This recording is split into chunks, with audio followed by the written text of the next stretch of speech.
করো। 4 নাম্বার পুরুষ, পেটে ধরা মাকে তুমি খুশি করো। জান্নাত খুঁজতে মসজিদে গিয়েছো বাবা, আল্লাহর নবী বলেন জান্নাত মসজিদে পাবিনি, পাবি তুই কোথায়? ইন্নাল জান্নাতা তাহতা আকদামিল উম্মাহাত, জান্নাত তোর বাপ আর মায়ের পায়ের তলায়।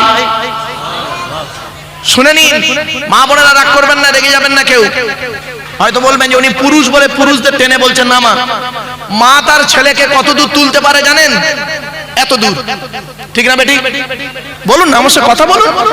মা তার ছেলেকে কত দূর নেয়? এই বুক পর্যন্ত, এর উপরে আর মা তুলতে পারে না বাচ্চা।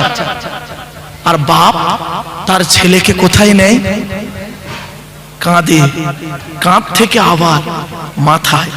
বাপ বলতে চায়, বেটা রে, আমি গরিব ছিলাম, আমি অনেক দূর যেতে পারিনি ভবিষ্যতে, তুই আমার কাঁধে বস, আমার মাথায় বস, বসে আমি যেখানে পৌঁছাতে পারিনি তুই তার থেকে আরো দূরে পৌঁছে যাও দূর ভবিষ্যতে, আল্লাহ খুশি হবে। জোরে বলো।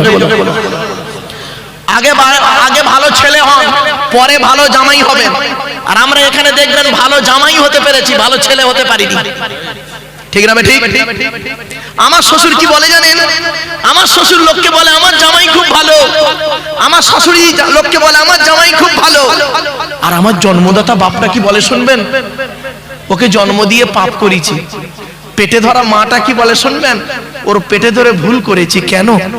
যে মা 10 মাস 10 দিন পেটে ধারণ করলো, গর্ভে ধারণ করলো, নিজের পেশাবের উপরে সেই মা, আমার পেশাবের উপরে আমার মা ঘুমালো, আমাকে তার বুকের উপরে আশ্রয় দিল। যে মা রাতকে দিন, দিনকে রাত করে খাটলো, আর যে বাপ মাঠে খেটে খেটে মাথার ঘামকে পায়ে ফেলে নিজের মুখের আহার কেটে খাইয়ে মানুষ